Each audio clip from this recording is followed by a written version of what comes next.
Hi everyone, welcome to Manju's maths. ഇന്നത്തെ ക്ലാസ്സിൽ നമ്മൾ ഡിസ്കസ് ചെയ്യാനായിട്ട് പോകുന്നത് 2024 സിസാറ്റിൽ ചോദിച്ചിട്ടുള്ള കുറച്ച് ക്വസ്റ്റ്യൻസാണ്. മാത്സിലെ കുറച്ച് ക്വസ്റ്റ്യൻസാണ്. ഓക്കെ, അപ്പോൾ നമ്മുടെ ഫസ്റ്റ് ചോദ്യം ഇതാണ്: which is the least possible number of cuts required to cut a cube into 64 identical pieces. അതായത് ഒരു ക്യൂബ് ഉണ്ട്, ആ ക്യൂബിന് നമുക്ക് 64 ഐഡൻറ്റിക്കൽ പീസസ് ആയിട്ട് കട്ട് ചെയ്യണം. അങ്ങനെ കട്ട് ചെയ്യുമ്പോൾ നമുക്ക് ഏറ്റവും ലീസ്റ്റ് പോസിബിൾ ആയിട്ടുള്ള നമ്പർ ഓഫ് കട്ട്സ് എത്ര ആവശ്യമാണെന്നാണ് ചോദിച്ചിരിക്കുന്നത്. അതായത് minimum possible number of cuts എത്ര വേണം എന്നാണ് ചോദിച്ചിരിക്കുന്നത്. അപ്പോൾ അതിന് വേണ്ടിയിട്ട് നമുക്ക് ആദ്യം തന്നെ ഒരു ക്യൂബ് എടുക്കാം. അപ്പോൾ ഇതാണ് നമ്മുടെ ക്യൂബ്. ഈ ക്യൂബിനെ നമുക്ക് 64 ഐഡൻറ്റിക്കൽ പീസസ് ആയിട്ട് തന്നെ കട്ട് ചെയ്യണം. 64 ഐഡൻറ്റിക്കൽ പീസസ് ആയിട്ട് കട്ട് ചെയ്യണം. വളരെ ഈസി ആയിട്ടുള്ളൊരു ക്വസ്റ്റ്യനാണ്. അപ്പോൾ ആദ്യം തന്നെ ഒരു ക്യൂബിനെ നമുക്ക് എങ്ങനെ കട്ട് ചെയ്യാമെന്നുള്ളത് നോക്കാം. നമുക്കറിയാം ഒരു ക്യൂബിനെ എങ്ങനെ കട്ട് ചെയ്യാൻ പറ്റും. ആദ്യം ഈ ഒരു ഡയറക്ഷനിൽ കട്ട് ചെയ്യണം. സെക്കൻഡ് ഈ ഒരു ഡയറക്ഷനിൽ കട്ട് ചെയ്യണം. ഓക്കെ, തേർഡ് ഈ ഒരു ഡയറക്ഷനിൽ കട്ട് ചെയ്യണം. അപ്പോൾ 3 തരത്തിലാണ് ഒരു ക്യൂബിനെ നമുക്ക് ഐഡൻറ്റിക്കൽ പീസസ് ആയിട്ട് കിട്ടാനായിട്ട് കട്ട് ചെയ്യേണ്ടത്. ഇനി നിങ്ങളൊരു കാര്യം മനസ്സിലാക്കേണ്ടത്, if a cube is cut into n cube identical pieces, minimum cuts is equal to 3 into n-1 ആണ്. ഈ ഒരു കാര്യം അറിഞ്ഞിരിക്കണം. അതായത് ഒരു ക്യൂബിനെ നമ്മൾ കട്ട് ചെയ്യുന്നത് n ക്യൂബ് ഐഡൻറ്റിക്കൽ പീസസ് ആയിട്ടാണ് കട്ട് ചെയ്യുന്നതെങ്കിൽ മിനിമം കട്ട്സിൻ്റെ ഇക്വേഷനാണ് ഈ തന്നിരിക്കുന്നത്. അപ്പോൾ അത് നിങ്ങൾ മനസ്സിലാക്കി വെക്കണം. ഇവിടെ തന്നിരിക്കുന്നത് എത്രയാണ്? ഇവിടെ n ക്യൂബ് എന്ന് പറയുന്നത്. അപ്പോൾ നമ്മൾ ഇതിൽ ജസ്റ്റ് സബ്സ്റ്റിറ്റ്യൂട്ട് ചെയ്താൽ മതി. ഇതാണ് ഇവിടെ അറിയേണ്ട ആകെ കൂടിയുള്ള ഒരു കാര്യം എന്ന് പറയുന്നത്. അതായത് ഒരു ക്യൂബിനെ നമ്മൾ n ക്യൂബ് ഐഡൻറ്റിക്കൽ പീസസ് ആയിട്ട് കട്ട് ചെയ്യുകയാണെന്നുണ്ടെങ്കിൽ നമുക്ക് ആവശ്യമുള്ള മിനിമം നമ്പർ ഓഫ് കട്ട്സ് എന്ന് പറയുന്നത് 3 ഇൻറ്റു n-1 ആണ്. ഓക്കെ, അപ്പോൾ ഇവിടെ തന്നിരിക്കുന്നത് എന്താണ്? നമ്മളോട് ക്വസ്റ്റ്യനിൽ ചോദിച്ചിട്ടുള്ളത് 64 ഐഡൻറ്റിക്കൽ പീസസ് എന്നാണ് തന്നിരിക്കുന്നത്. അപ്പോൾ നമുക്ക് ഈ ഒരു പ്രോപ്പർട്ടി വെച്ചിട്ട് എന്താണ്, n ക്യൂബ് ഐഡൻറ്റിക്കൽ പീസസ് ആയിട്ട് കട്ട് ചെയ്യുകയാണെങ്കിൽ ഇവിടെ n ക്യൂബ് എന്ന് പറയുന്നത് ക്വസ്റ്റ്യനിൽ തന്നിരിക്കുന്നത് എത്രയാണ്? 64 ആണ്. അതായത് n ക്യൂബ് എന്ന് പറയുന്നത് നമ്മളിവിടെ സബ്സ്റ്റിറ്റ്യൂട്ട് ചെയ്ത് കൊടുക്കുകയാണ്. n ക്യൂബ് എന്ന് പറയുന്നത് 64 ആണ്. ഓക്കെ, അങ്ങനെ n ക്യൂബായിട്ട് കട്ട് ചെയ്യുകയാണെന്നുണ്ടെങ്കിൽ മിനിമം നമ്പർ ഓഫ് കട്ട്സ് എന്ന് പറയുന്നത് 3 ഇൻറ്റു n-1 ആണ് എന്ന് നമ്മൾ ആ ഒരു പ്രോപ്പർട്ടി പഠിച്ചു. അപ്പോൾ ഇനി ഒന്നുമില്ല, എന്ത് ചെയ്യാം? ഈ n-ൻ്റെ വാല്യൂ കാണുക, ഈ ഒരു ഇക്വേഷനിൽ സബ്സ്റ്റിറ്റ്യൂട്ട് ചെയ്യുക, അത്രയേ ഉള്ളൂ. അപ്പോൾ നമുക്കിതിൽ നിന്നും n-ൻ്റെ വാല്യൂ കാണാം. n ക്യൂബ് എന്ന് പറയുന്നത് 64 ആണെങ്കിൽ 64ൻ്റെ ക്യൂബ് റൂട്ട് എന്ന് പറയുന്നത് എത്രയായിരിക്കും? 4 ആണ്. അത് നമുക്ക് അറിയാവുന്ന കാര്യമാണ്. അതായത് 4 ഇൻറ്റു 4 ഇൻറ്റു 4 ആണ് 64. അപ്പോൾ n-ൻ്റെ വില എന്ന് പറയുന്നത് എത്ര കിട്ടി? n-ൻ്റെ വാല്യൂ എന്ന് പറയുന്നത് 4 ആണെന്ന് കിട്ടി. ഇനി നമുക്ക് മിനിമം നമ്പർ ഓഫ് കട്ട്സ് ആണ് ക്വസ്റ്റ്യനിൽ ചോദിച്ചിരിക്കുന്നത്. അത് കിട്ടാനായിട്ട് എന്ത് ചെയ്താൽ മതി? ഈ ഒരു ഇക്വേഷനിൽ സബ്സ്റ്റിറ്റ്യൂട്ട് ചെയ്താൽ മതി. ഓക്കെ, അപ്പോൾ അതിൽ നമ്മൾ സബ്സ്റ്റിറ്റ്യൂട്ട് ചെയ്യുകയാണ്. n-ൻ്റെ വില എന്ന് പറയുന്നത് നമുക്ക് കിട്ടിയിട്ടുണ്ട് 4 ആണ്. അപ്പോൾ ഇക്വേഷനിൽ സബ്സ്റ്റിറ്റ്യൂട്ട് ചെയ്യുമ്പോൾ 3 into 4 minus 1 is equal to 3 into 4 minus 1 എത്രയാണ്? 3 ആണ്, ഇസ് ഈക്വൽ ടു 9. ഇതാണ് നമ്മുടെ ആൻസർ. അതായത് നമുക്ക് ആവശ്യമുള്ള മിനിമം നമ്പർ ഓഫ് കട്ട്സ് എന്ന് പറയുന്നത് 9 ആണെന്ന് കിട്ടും. നമ്മുടെ ഓപ്ഷൻ ബി ആണ് റൈറ്റ് ആൻസർ. ഓക്കെ, അപ്പോൾ ഒന്നുമില്ല, ഇങ്ങനൊരു ക്വസ്റ്റ്യൻ കിട്ടുകയാണെന്നുണ്ടെങ്കിൽ നിങ്ങൾ ആകെ കൂടെ അറിഞ്ഞിരിക്കേണ്ട ഒരേ ഒരു കാര്യം എന്ന് പറയുന്നത്, if a cube is cut into n cube identical pieces, അങ്ങനെയാണെങ്കിൽ മിനിമം നമ്പർ ഓഫ് കട്ട്സ് എന്ന് പറയുന്നത് 3 ഇൻറ്റു n-1 ആണ് എന്ന് പഠിച്ചു വയ്ക്കുക. അപ്പോൾ നമ്മളോട് ചോദിച്ചിരിക്കുന്നത് എത്ര ഐഡൻറ്റിക്കൽ പീസസ് ആണെന്നുള്ളത് ക്വസ്റ്റ്യനിൽ നമ്മൾ നോക്കുക. അതിൽ നിന്നും n-ൻ്റെ വാല്യൂ കണ്ടെത്തുക. n-ൻ്റെ വാല്യൂ കണ്ടെത്തി കഴിഞ്ഞാൽ ഈ ഒരു ഇക്വേഷനിൽ നിങ്ങൾ സബ്സ്റ്റിറ്റ്യൂട്ട് ചെയ്യുക. ഓക്കെ, സെക്കൻഡ് ക്വസ്റ്റ്യൻ എന്ന് പറയുന്നത്, in the expression 5 star 4 star 3 star 2 star 1 star is chosen from plus minus next into ആണ് കേട്ടോ തന്നിരിക്കുന്നത്. Each at most 2 times which is the smallest non negative value of the expression എന്നാണ് ചോദിച്ചിരിക്കുന്നത്. അപ്പോൾ നമുക്ക് ഒരു എക്സ്പ്രഷൻ ഇവിടെ തന്നിട്ടുണ്ട്, കുറച്ച് സംഖ്യകൾ തന്നിട്ടുണ്ട്, അതിൻ്റെ ഇടയിൽ കുറച്ച് ചിഹ്നങ്ങളും തന്നിട്ടുണ്ട്. അപ്പോൾ അതിൽ ഈ തന്നിരിക്കുന്ന ചിഹ്നങ്ങളാണ് നമുക്കിതിൽ സബ്സ്റ്റിറ്റ്യൂട്ട് ചെയ്യേണ്ടത്. അങ്ങനെ സബ്സ്റ്റിറ്റ്യൂട്ട് ചെയ്യുമ്പോൾ ഒരു കണ്ടീഷൻ തന്നിട്ടുണ്ട്, ഈച്ച് അറ്റ് മോസ്റ്റ് 2 times. ഓരോന്നും മാക്സിമം, ഇതിൽ ഒരെണ്ണം മാക്സിമം 2 തവണ വരാൻ പാടുള്ളൂ. എന്നാൽ ഈ ചിഹ്നങ്ങളെല്ലാം യൂസ് ചെയ്യുകയും ചെയ്യണം. ഓക്കെ, അങ്ങനെയാണെന്നുണ്ടെങ്കിൽ which is the smallest non negative value of the expression എന്നാണ് നമ്മളോട് ചോദിച്ചിരിക്കുന്നത്.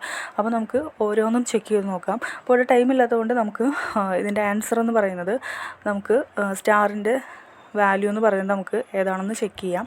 ആദ്യം 5 ആണ്, അതിനുശേഷം -4, നെക്സ്റ്റ് -3, നെക്സ്റ്റ് +2 × 1. വളരെ ഈസി ആയിട്ടുള്ളൊരു ക്വസ്റ്റ്യൻ ആണ്. ജസ്റ്റ് നിങ്ങൾ ആ ഒരു ചിഹ്നങ്ങൾ ജസ്റ്റ് ഒന്ന് സബ്സ്റ്റിറ്റ്യൂട്ട് ചെയ്ത് കൊടുക്കുക, അപ്പോൾ നമുക്ക് ആൻസർ കിട്ടും. ഓക്കെ, അപ്പോൾ നമുക്ക് കിട്ടുന്നത് ആദ്യം എന്താണ് ചെയ്യേണ്ടത്, ഇവിടെ മൾട്ടിപ്ലിക്കേഷൻ ആദ്യം ചെയ്യണം അല്ലേ. അപ്പോൾ നമുക്ക് 5 - 4 - 2 × 1 എന്ന് പറയുന്നത് 2 ആണ്, +2. ഇനി നമുക്ക് എന്ത് ചെയ്യാം, ഇത് ചെയ്യുമ്പോൾ 5 - 4 എന്ന് പറയുന്നത് 1 - 3 + 2 = -2 + 2 = 0 എന്ന് കിട്ടും. ഏറ്റവും മിനിമം ആയിട്ടുള്ള നോൺ നെഗറ്റീവ് വാല്യൂ എന്ന് പറയുന്നത് ഇവിടെ ആൻസർ നമുക്ക് D ആയിട്ട് കിട്ടും. Okay, next question. A certain number of men can complete a piece of work in 6k days where k is a natural number. By what person should the number of men be increased so that the work can be completed in 5k days എന്നാണ് ചോദിച്ചിരിക്കുന്നത്. അപ്പോൾ ഇവിടെ തന്നിരിക്കുന്ന കാര്യങ്ങളൊക്കെ ഒന്ന് നോക്കാം. ഒരു certain number of men ഉണ്ട്, അതായത് കുറച്ച് ആളുകൾ ഉണ്ട്, അവരുടെ എണ്ണം നമുക്ക് അറിയില്ല. അവർക്ക് 6k ഡേയ്സ് കൊണ്ട് ആ ഒരു പെർട്ടിക്കുലർ വർക്ക് കംപ്ലീറ്റ് ചെയ്യാനായിട്ട് സാധിക്കും. കെ എന്ന് പറയുന്നത് ഒരു നാച്ചുറൽ നമ്പറാണ് തന്നിട്ടുണ്ട്. ഓക്കെ, അതവിടെ ഇരിക്കട്ടെ. ഇനി നമ്മളോട് ചോദിച്ചിരിക്കുന്നത് എന്താണ്, by what percentage should the number of men be increased so that the work can be completed in 5k days. അതായത് 5k ഡേയ്സ് കൊണ്ട് ഈ സെയിം വർക്ക് കംപ്ലീറ്റ് ചെയ്യണമെങ്കിൽ നമ്പർ ഓഫ് മെൻ എത്ര കൂടണം എന്നല്ല ചോദിച്ചിരിക്കുന്നത്, അവരുടെ പേഴ്സൻറ്റേജ് ആണ് നമ്മളോട് ചോദിച്ചിരിക്കുന്നത്. അത് ശ്രദ്ധിക്കണം. ഓക്കെ, പേഴ്സൻറ്റേജ് ആണ് നമുക്ക് എത്ര ഇൻക്രീസ് ചെയ്യണമെന്ന് ചോദിച്ചിരിക്കുന്നത്. അപ്പോൾ നമ്മളിവിടെ എടുക്കുകയാണ്. തന്നിരിക്കുന്ന കാര്യങ്ങളൊക്കെ നമുക്കൊന്ന് നോക്കാം. അപ്പോൾ നമ്മൾ തന്നിരിക്കുന്നതിൽ നിന്നും നമ്മൾ എടുക്കുകയാണ്.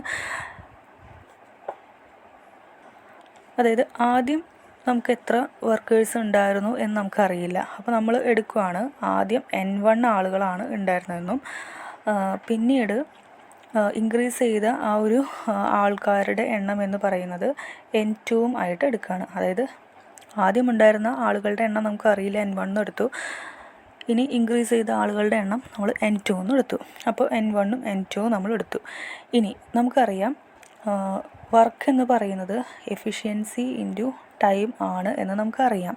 ഓക്കെ, അപ്പോൾ അതിൽ നമ്മൾ സബ്സ്റ്റിറ്റ്യൂട്ട് ചെയ്യുമ്പോൾ നമുക്ക് ഇവിടെ അറിയാം വർക്ക് എന്ന് പറയുന്നത് ഇവിടെ സെയിം ആണ്, അതായത് ഒരേ വർക്ക് തന്നെയാണ് ഇവിടെ ചെയ്യുന്നത്.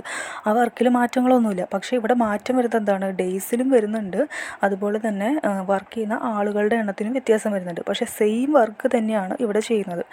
അപ്പോൾ ആളുകളുടെ എണ്ണത്തിലുള്ള വ്യത്യാസമാണ് ഇവിടെ നമുക്ക്, അവരുടെ പേഴ്സൻറ്റേജാണ് നമുക്ക് കാണേണ്ടത്. അപ്പോൾ അതുകൊണ്ട് ഈ ഒരു ഇക്വേഷൻ നമുക്കറിയാം വർക്ക് എന്ന് പറയുന്നത് എഫിഷ്യൻസി ഇൻറ്റു ടൈമാണ്. അപ്പോൾ ബോത്ത് കേസസിൽ നമുക്ക് എന്ത് കിട്ടും, അങ്ങനെയാണെങ്കിൽ നമ്പർ ഓഫ് വർക്കേഴ്സ്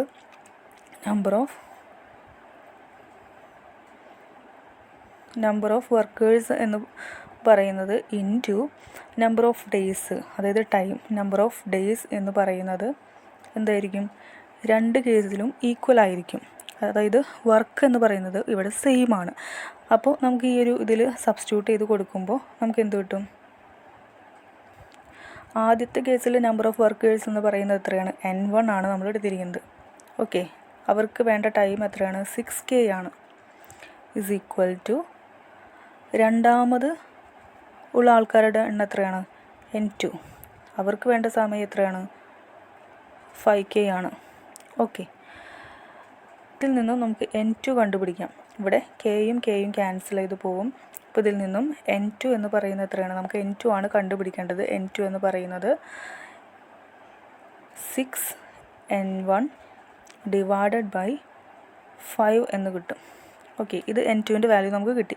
ഇനി നമുക്ക് N2ൻ്റെ വാല്യൂ ആണോ കിട്ടേണ്ടത്, അല്ല, N2ൻ്റെ ആ ഒരു പേഴ്സൻറ്റേജ് എത്രയാണ് എന്നാണ് നമുക്ക് കാണേണ്ടത്. അപ്പോൾ percentage increase in the number of workers നമുക്ക് കാണണം. അപ്പോൾ പേഴ്സൻറ്റേജ് എത്ര ഇൻക്രീസ് ചെയ്തു എന്ന് കാണാനായിട്ട് എന്താണ് ചെയ്യേണ്ടത്, N2 - N1 ആ ഒരു ഡിഫറൻസ് ആയി തന്നെ കാണണം, /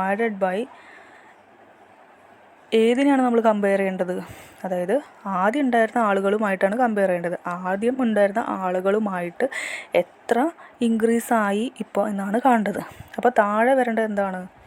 N1 ആണ് ഇൻറ്റു 100.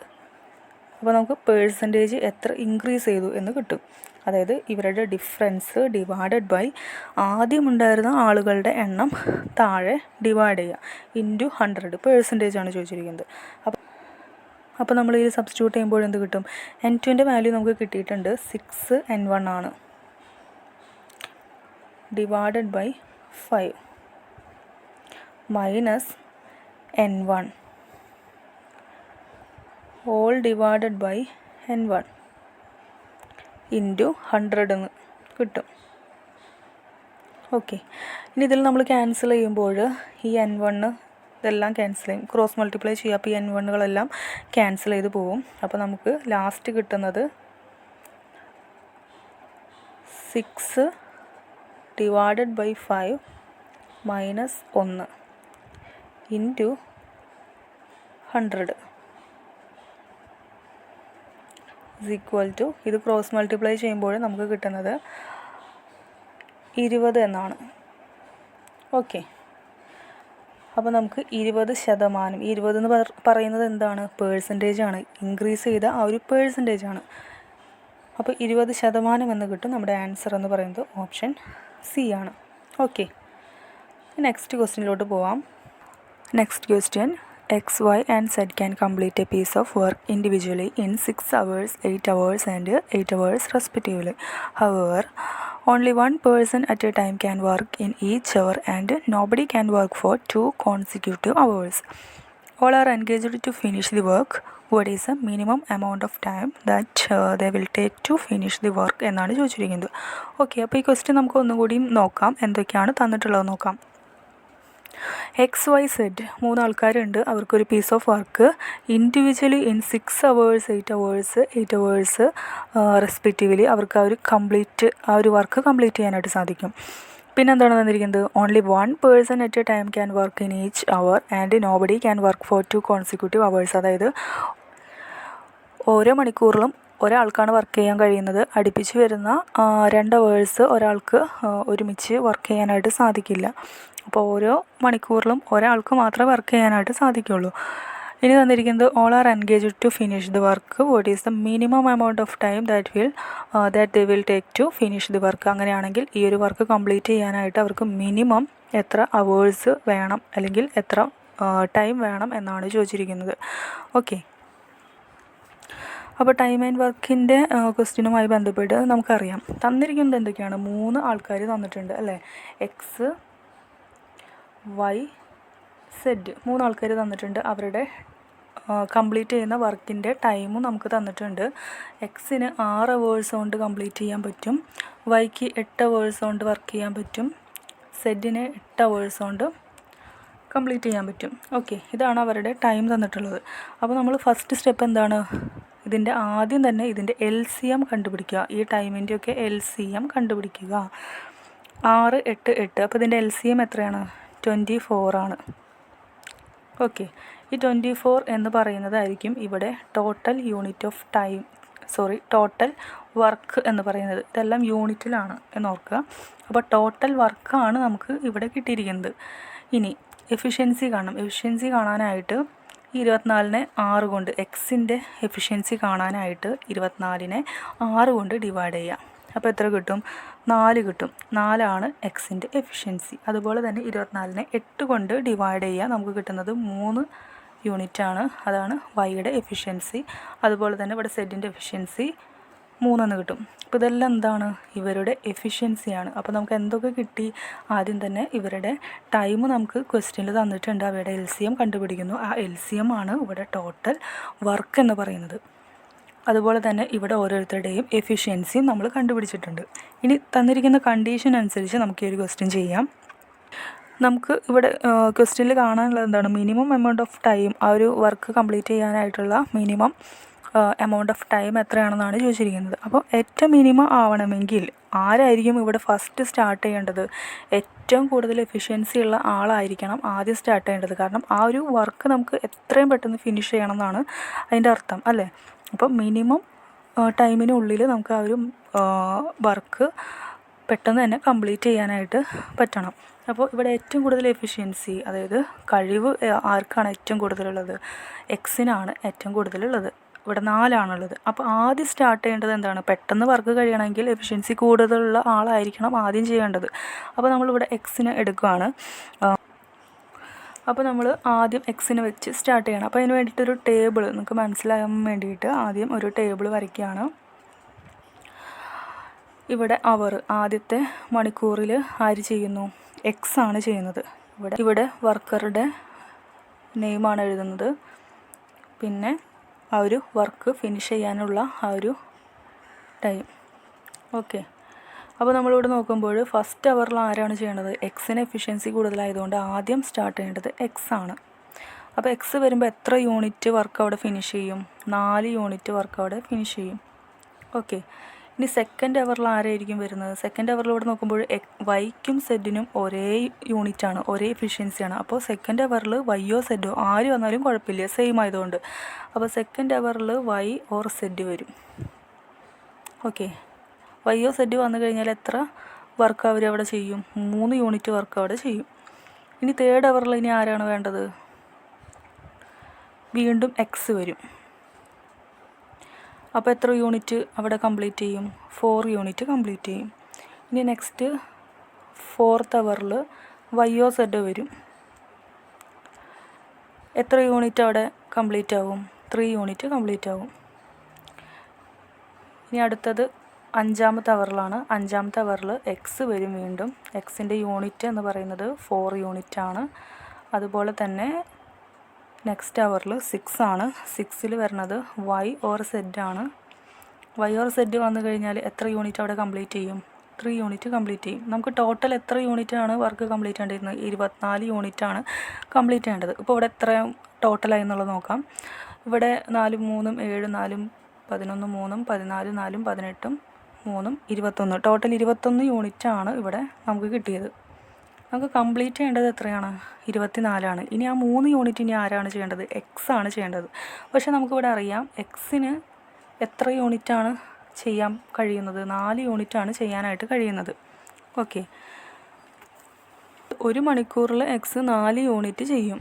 അങ്ങനെയാണെങ്കിൽ നമുക്കിവിടെ ഇനി ചെയ്യാനുള്ളത് ആകെ 3 യൂണിറ്റ് മാത്രമേ ഉള്ളൂ. അപ്പോൾ നമുക്ക് അതിലേക്ക് കൺവേർട്ട് ചെയ്യണം. അതായത് എക്സ് 1 അവറിൽ 4 യൂണിറ്റ് ചെയ്യും. നമുക്കിനി ചെയ്യാനുള്ളത് 3 യൂണിറ്റാണ്. അപ്പോൾ ഇനി എക്സ് എത്ര ടൈം വേണ്ടി വരുമെന്നാണ് കാണേണ്ടത്. അപ്പോൾ ഇതൊന്ന് തിരിച്ചെഴുതാം. അതായത് 4 യൂണിറ്റ് എന്ന് പറയുന്നത് 1 അവറിലാണ് ചെയ്യണത്, 1 മണിക്കൂറിലാണ് ചെയ്യേണ്ടത്. നമുക്കിവിടെ ചെയ്യേണ്ടത് 3 യൂണിറ്റിലാണ്.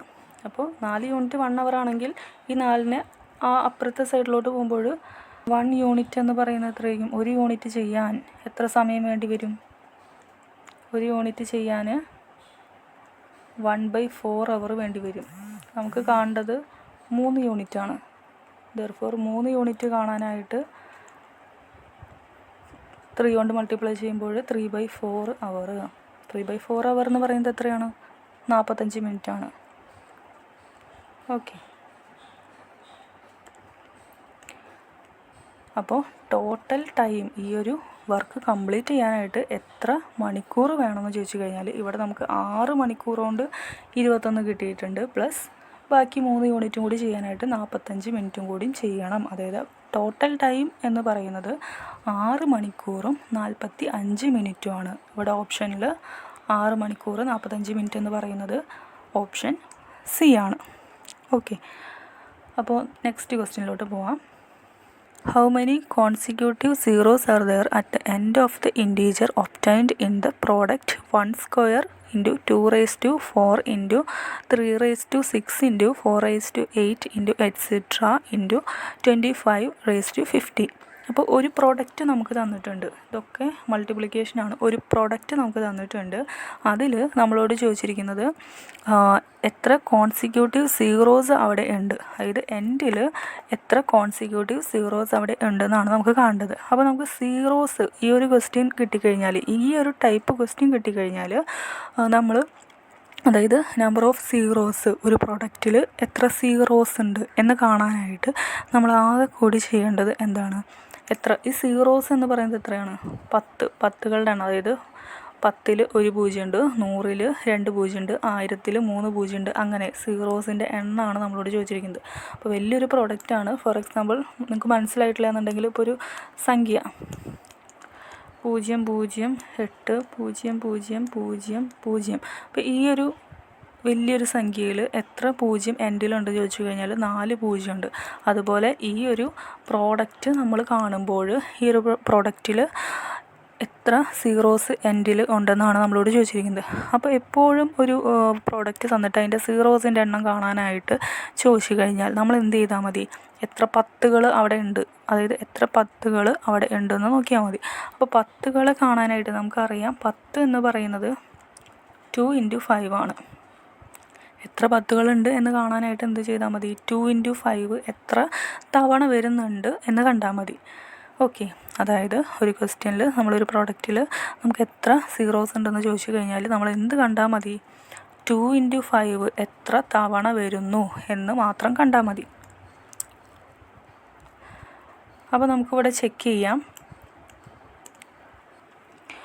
അപ്പോൾ നമ്മൾ പഠിച്ചു എത്ര 10കളുണ്ടെന്ന് കാണാനായിട്ട് 2 × 5 എന്ന് പറയുന്ന പ്രോഡക്റ്റ് എത്ര തവണ വരുന്നുണ്ടെന്ന് നോക്കിയാൽ മതി.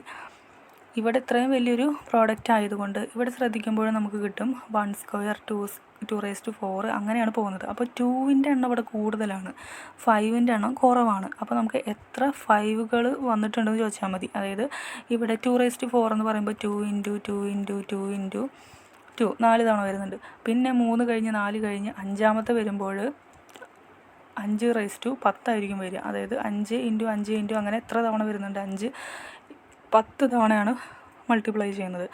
അപ്പോൾ എപ്പോഴും ഈ 2ൻ്റെ എണ്ണം ഇവിടെ കൂടുതലാണ്. കാരണം ഇനി നെക്സ്റ്റ് വരുന്ന 4ൽ 2 വരുന്നുണ്ട്, അതുപോലെ തന്നെ 6ൽ 2 വരുന്നുണ്ട്. അങ്ങനെ 2ൻ്റെ എണ്ണം 5നേക്കാൾ കൂടുതലാണ്. അപ്പോൾ 2 × 5 എന്ന് പറയുന്ന ആ ഒരു പ്രൊഡക്റ്റിൻ്റെ എണ്ണം കാണുന്നതിന് പകരം നമുക്ക് എത്ര 5കളുണ്ട് എന്ന് നോക്കിയാൽ മതി. അപ്പോൾ അതിന് വേണ്ടിയിട്ട് നമ്മൾ ചെക്ക് ചെയ്യുമ്പോൾ ഈ ഒരു കാര്യം വ്യക്തമായിട്ട് മനസ്സിലാവണം. 5ൻ്റെ മാത്രം ആ ഒരു പ്രൊഡക്റ്റിൻ്റെ എണ്ണം നമുക്ക് കണ്ടാൽ മതി. അപ്പോൾ അതിന് വേണ്ടിയിട്ട് നമ്മൾ കാണുവാണ്. ആദ്യത്തെ 5ൻ്റെ പ്രൊഡക്റ്റ് എന്താണ് വരുന്നത്, 5⁻10 ആദ്യം വരുന്നത്. 5⁻10 അതെങ്ങനെ കിട്ടി, ഇവിടെ 1ൻ്റെ പവറിൽ 1ൻ്റെ ഇരട്ടി വന്നു, 2ൻ്റെ പവറിൽ 2ൻ്റെ ഇരട്ടിയാണ് വന്നിരുന്നത്, 3ൻ്റെ പവറിൽ 3ൻ്റെ ഇരട്ടി, 4ൻ്റെ പവറിൽ 4ൻ്റെ ഇരട്ടി. അപ്പോൾ 5ൻ്റെ പവറിൽ 5ൻ്റെ ഇരട്ടി 10. അപ്പോൾ 5⁻10 എത്ര 5കളുണ്ട് എന്ന് മാത്രം നോക്കിയാൽ മതി. അപ്പോൾ ഇതിൽ എത്ര 5 ഉണ്ട് എന്ന് കാണാനായിട്ട് നമുക്കറിയാം 5⁻10. അപ്പോൾ എത്ര 5 ഉണ്ട് ഇതിൽ, 10 തവണയാണ് മൾട്ടിപ്ലൈ ചെയ്തിരിക്കുന്നത്, 10 തവണയാണ് വരുന്നത്. അതുപോലെ തന്നെ നെക്സ്റ്റ് 5ൻ്റെ ടേംസ് എന്താണ് വരുന്നത്, 10⁻10ൻ്റെ ഇരട്ടി 20. ഓക്കെ, അപ്പോൾ ഇതിൽ എത്ര 5കളുണ്ടെന്ന് എങ്ങനെ കാണാം, ഇതിനെ 10നെ 2 × 5⁻20, അതായത് 5ൻ്റെ പവറിൽ 20 തവണയാണ് വരുന്നത്. അതായത് 20 തവണയാണ് ഇവിടെ 5 വരുന്നത്. അതുപോലെ തന്നെ ഇനി നെക്സ്റ്റ് 5ൻ്റെ പ്രോഡക്റ്റ് ഏതിലായിരിക്കും വരുന്നത്, 15ൻ്റെ പവറിലാണ്. 15 എത്രയായിരിക്കും, 15ൻ്റെ ഇരട്ടി 30 ആയിരിക്കും പവറിൽ വരുന്നത്. അപ്പോൾ ഇവിടെ എത്ര എണ്ണം ഉണ്ട്, ഈ 15നെ നമുക്ക് 3 × 5 എന്ന് എഴുതാം അല്ലേ, ⁻30. അപ്പോൾ എത്ര തവണ വരുന്നുണ്ട്, 30. ഇനി നെക്സ്റ്റ് എത്രയാണ്, 20ലാണ് 5 വരിക അല്ലേ, 20ൻ്റെ പവറിൽ വരുന്നത് 40. അപ്പോൾ 5ൻ്റെ എണ്ണം എന്ന് പറയുന്നത് 40. ഇനി നെക്സ്റ്റ് 25 വരുന്നത്, 25 ഇരട്ടി 50. അപ്പോൾ ഇവിടെ എത്ര 5കൾ വരുന്നുണ്ട്, 50 5കൾ വരുന്നുണ്ട്. അപ്പോൾ ഇതെല്ലാം കൂടിയിട്ട് നമ്മൾ ആഡ് ചെയ്യുമ്പോൾ എത്ര 5കളുണ്ടെന്ന് കിട്ടും, 10 + 20 + 30 + 40 + 50. ഇതെല്ലാം കൂടിയിട്ട് ആഡ് ചെയ്യുമ്പോൾ നമുക്ക് 200 എന്ന് കിട്ടും. ഓക്കെ, അപ്പോൾ ഇത് മനസ്സിലായല്ലോ. നമ്മുടെ ആൻസർ എന്ന് പറയുന്നത് എത്രയാണ്, ഓപ്ഷൻ ഡി ആണ്. ഈ ക്വസ്റ്റ്യൻ ഒന്നുകൂടി പറയാം. അതായത് ചോദിച്ചിരിക്കുന്നത് ഈ ഒരു പ്രോഡക്റ്റിൽ എത്ര സീറോസ് ഉണ്ട് എന്നാണ് ചോദിച്ചിരിക്കുന്നത്. എൻഡിൽ എത്ര സീറോസ് ഉണ്ടെന്നാണ് ചോദിച്ചിരിക്കുന്നത്. അപ്പോൾ ഏതൊരു ക്വസ്റ്റ്യനിലും സീറോസിൻ്റെ എണ്ണം കാണാൻ പറഞ്ഞു കഴിഞ്ഞാൽ 2 × 5 എത്ര തവണ വരുന്നുണ്ടെന്ന് ചോദിച്ചാൽ മതി. അപ്പോൾ ഇവിടെ ഈ ഒരു പ്രോഡക്റ്റിൽ നമ്മൾ നോക്കുമ്പോൾ 2ൻ്റെ എണ്ണം, അതായത് 2ൻ്റെ എണ്ണം കാണാമെന്ന് പറഞ്ഞു കഴിഞ്ഞാൽ ഒരുപാടുണ്ട്. 5നേക്കാൾ കൂടുതൽ 2 ആണ് വരുന്നത്. അപ്പം നമുക്ക് എന്ത് കണ്ടാൽ മതി? 5ൻ്റെ മാത്രം, ടൈം ലാഭിക്കാൻ വേണ്ടിയിട്ട് 5ൻ്റെ എണ്ണം മാത്രം കണ്ടാൽ മതി. കാരണം അപ്പോൾ 2 × 5 പകരം 5ൻ്റെ മാത്രം എണ്ണം കാണുക. അപ്പോൾ ഓരോ 5ൻ്റെയും കാണുമ്പോൾ ഇവിടെ ഫസ്റ്റ് വരുന്നത് 5⁻10 അപ്പോൾ അതിൽ എത്ര 5 ഉണ്ട്? 10 എണ്ണം ഉണ്ട്. ഇനി നെക്സ്റ്റ് വരുന്നത് 10ൻ്റെ പവറിലാണ്, അപ്പോൾ 20 എണ്ണം വരുന്നുണ്ട്. ഇനി അടുത്തത് 5ൻ്റെ ടൈംസ് വരുന്നത് 15⁻30 അതിൽ 30 എണ്ണം വരുന്നുണ്ട്. ദെൻ 20⁻40, അതിന് ശേഷം 25⁻50 ആണ്. അപ്പോൾ ടോട്ടൽ 5ൻ്റെ എണ്ണം എന്ന് പറയുന്നത് 200 അപ്പോൾ നമ്മുടെ ആൻസർ എത്ര സീറോസ് ഉണ്ട് ചോദിച്ചു കഴിഞ്ഞാൽ ആൻസർ 200. ഓക്കെ, ഇനി next question. On January 1st, 2023, a person saved ₹1. On January 2nd, 2023, he saved ₹2 more than that on the previous day. On January 3rd, 2023, he saved ₹2 more than that on the previous day, and so on. At the end of which date was his total savings a perfect square as well as a perfect cube എന്നാണ് ചോദിച്ചിരിക്കുന്നത്. അതായത് 2023 ഒരേ വർഷം തന്നെയാണ് തന്നിരിക്കുന്നത്. 2023 ജനുവരി 1 ഒരു വ്യക്തി എന്ത് ചെയ്തു? ₹1 സേവ് ചെയ്യാൻ തുടങ്ങി. 2-ാം തീയതി ജനുവരിയിൽ ആൾ സേവ് ചെയ്യുന്നത് ₹2 മോർ ദാൻ പ്രീവിയസ് ഡേ, അതായത് തൊട്ട് മുന്നത്തെ ദിവസത്തിനേക്കാൾ ₹2 കൂടുതൽ സേവ് ചെയ്തു. 3-ാമത്തെ ദിവസം എന്ത് സംഭവിച്ചു? അദ്ദേഹം സേവ് ചെയ്തത് തൊട്ട് ദിവസത്തെ സേവിങ്സിനേക്കാൾ ₹2 കൂടുതൽ സേവ് ചെയ്തു. അങ്ങനെ തുടർന്ന് പോവാണ്. അങ്ങനെയാണെങ്കിൽ ഏത് ദിവസമായിരിക്കും അദ്ദേഹത്തിൻ്റെ കയ്യിലുള്ള ടോട്ടൽ സേവിങ്സ് എന്ന് പറയുന്നത് ഒരു പെർഫെക്റ്റ് സ്ക്വയറും അതുപോലെ തന്നെ പെർഫെക്റ്റ് ക്യൂബും ആവുന്നത് എന്നാണ് ചോദിച്ചിരിക്കുന്നത്. വളരെ ഈസി ആയിട്ടുള്ളൊരു ക്വസ്റ്റ്യനാണ്. അപ്പോൾ തന്നിരിക്കുന്ന ക്വസ്റ്റ്യൻ പ്രകാരം ഫസ്റ്റ് ഡേ ആൾ എത്രയാണ് സേവ് ചെയ്തത്? ഫസ്റ്റ് ഡേ ₹1 സേവ് ചെയ്തത്. സെക്കൻഡ് ഡേ എത്രയാണ് സേവ് ചെയ്തത്? തൊട്ട് മുന്നിലത്തെ ദിവസത്തിനേക്കാൾ ₹2 കൂടുതൽ, അതായത് തൊട്ട് മുന്നേ ₹1 സേവ് ചെയ്തത്, അതിനേക്കാൾ ₹2 കൂടുതൽ എന്ന് പറഞ്ഞു കഴിഞ്ഞാൽ എത്രയാണ്? 1 + 2 എന്ന് പറയുന്നത് 3 ആയിരിക്കും. ഇനി തേർഡ് ഡേ എത്രയാണ് സേവ് ചെയ്തത്? തൊട്ട് മുന്നത്തേനേക്കാൾ ₹2 കൂടുതൽ, അതായത് 3 + 2 എന്ന് പറയുന്നത് ₹5 സേവ് ചെയ്തു. ഇനി ഫോർത്ത് ഡേ അദ്ദേഹം എത്രയായിരിക്കും സേവ് ചെയ്തത്? കഴിഞ്ഞ തൊട്ട് മുന്നത്തെ ദിവസത്തിനേക്കാൾ ₹2 കൂടുതൽ, 5 + 2 എന്ന് പറയുന്നത് 7 ആയിരിക്കും. അങ്ങനെ കണ്ടിന്യൂ ചെയ്തു പോവുകയാണ്. അപ്പോൾ first day ₹1, second day ₹3, third day ₹5, fourth day ₹7 ഇങ്ങനെ കിട്ടി. അപ്പോൾ ഫസ്റ്റ് ഡേ ആളുടെ കയ്യിൽ ₹1. അപ്പോൾ ഇതിലത്തെ ടോട്ടൽ സേവിങ്സ് നമുക്ക് കണ്ടുപിടിക്കണം ഓരോ ദിവസത്തെയും. ഇത് ഓരോ ദിവസം സേവ് ചെയ്തതാണ് കേട്ടോ. അപ്പോൾ ടോട്ടൽ സേവിങ്സ് നമ്മൾ കണ്ടുപിടിച്ചിട്ടില്ല. അപ്പോൾ ഫസ്റ്റ് ഡേ ₹1 ആൾ സേവ് ചെയ്തു. രണ്ടാമത്തെ ഡേ ആളുടെ കയ്യിൽ എത്രയുണ്ടാവും? ടോട്ടൽ എത്രയുണ്ടാവും? 3 + 1, കഴിഞ്ഞ ദിവസത്തെ ₹1 ഉണ്ട്, രണ്ടാമത്തെ ദിവസത്തെ ₹3 ഉണ്ട്. ടോട്ടൽ എത്ര രൂപയുണ്ട്? ആദ്യം ₹1, രണ്ടാമത്തെ ദിവസം 3, 1, ടോട്ടൽ ₹4 ഉണ്ട്. മൂന്നാമത്തെ ദിവസം ആളുടെ കയ്യിൽ എത്ര ഉണ്ടാവും? കഴിഞ്ഞ 2 ദിവസത്തെ പൈസയുണ്ട്, മൂന്നാമത്തെ ദിവസത്തെ പൈസയുണ്ട്. അപ്പോൾ എല്ലാം കൂടി എത്ര ഉണ്ടാവും ടോട്ടൽ ആളുടെ കയ്യിൽ? 5, 3, 8, 1, 9. അതുപോലെ തന്നെ നാലാമത്തെ ദിവസം ആളുടെ കയ്യിൽ എത്ര ഉണ്ടാവും? ₹7 കൂടി വരുന്നുണ്ട്. അപ്പോൾ ടോട്ടൽ എത്ര രൂപയാവും? 9, 7, 16. അപ്പോൾ ഈ ഒരു പാറ്റേൺ ശ്രദ്ധിച്ച് നോക്കൂ. ആദ്യം 1 വന്ന്, 4 വന്നു, 9 വന്നു, 16 വന്നു. അപ്പോൾ നെക്സ്റ്റ് ടൈം എന്തായിരിക്കും? ഇവിടെ 1ൻ്റെ സ്ക്വയർ 1, 2ൻ്റെ സ്ക്വയർ 4, 3ൻ്റെ സ്ക്വയർ 9, 4ൻ്റെ സ്ക്വയർ 16. നെക്സ്റ്റ് എന്തായിരിക്കും? 5ൻ്റെ സ്ക്വയർ 25. ഇനി ഇങ്ങനെ പോകുമ്പോൾ നെക്സ്റ്റ് ടൈം എന്തായിരിക്കും? 5ൻ്റെ സ്ക്വയർ 25, 6ൻ്റെ സ്ക്വയർ 36. അങ്ങനെ പോകും. ഓക്കെ, അപ്പോൾ നമുക്ക് ഇവിടെ അറിയേണ്ട ഒരു കാര്യം ചോദിച്ചിരിക്കുന്നത് എന്താണ്? അങ്ങനെയാണെങ്കിൽ അദ്ദേഹത്തിൻ്റെ കയ്യിലുള്ള ടോട്ടൽ സേവിങ്സ് എപ്പോഴാണ് ഒരു പെർഫെക്റ്റ് സ്ക്വയറും അതുപോലെ തന്നെ പെർഫെക്റ്റ് ക്യൂബും ആവുന്നതെന്ന് നമുക്ക് ചോദിച്ചിരിക്കുന്നത്. അപ്പോൾ നമുക്കറിയാം ആദ്യത്തെ perfect square and perfect cube എന്ന് പറയുന്നത് 64 ആണ്. ആദ്യത്തെ പെർഫെക്റ്റ് സ്ക്വയർ പെർഫെക്റ്റ് ക്യൂബ് എന്ന് പറയുന്നത് 64 ആണ്. അപ്പോൾ അത് നമുക്ക് അറിയാവുന്ന ഒരു കാര്യമാണ്. അപ്പോൾ അത് എത്രാമത്തെ ഡേ ആണ് വരുന്നത് എന്ന് ചോദിച്ചു കഴിഞ്ഞാൽ നമുക്ക് ഇവിടെ നിന്നേ കണ്ടുപിടിക്കാം. അതായത് 6ാമത്തെ ദിവസം 6ൻ്റെ സ്ക്വയറാണ് കിട്ടുന്നത്.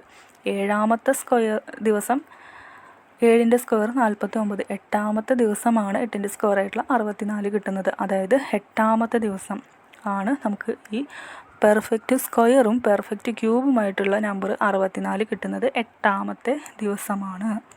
അപ്പോൾ നമ്മുടെ ആൻസർ എന്താണ്? ഓപ്ഷൻ ബി 8th January 2023 ആണ്. ഓക്കെ, അപ്പോൾ ഇന്നത്തെ ക്ലാസ് ഇത്രയേ ഉള്ളൂ. നമ്മൾ ഒരു 6 ക്വസ്റ്റ്യൻസാണ് ഇന്നത്തെ ക്ലാസ്സിൽ നമ്മൾ ചെയ്തിട്ടുള്ളത്. എല്ലാം വളരെ ഈസി ആയിട്ടുള്ള ക്വസ്റ്റ്യൻസ് ആയിരുന്നു. നിങ്ങൾക്ക് മനസ്സിലായിട്ടില്ല എന്നുണ്ടെങ്കിൽ കമൻറ്റിൽ നിങ്ങൾ വന്ന് ചോദിക്കുക. അല്ലാന്നുണ്ടെങ്കിൽ ഒന്നും കൂടി റിപ്പീറ്റ് ചെയ്ത് കാണുക. ഓക്കെ, വളരെ ഈസി ആയിട്ട് തന്നെയാണ് പറഞ്ഞു തന്നിരിക്കുന്നത്.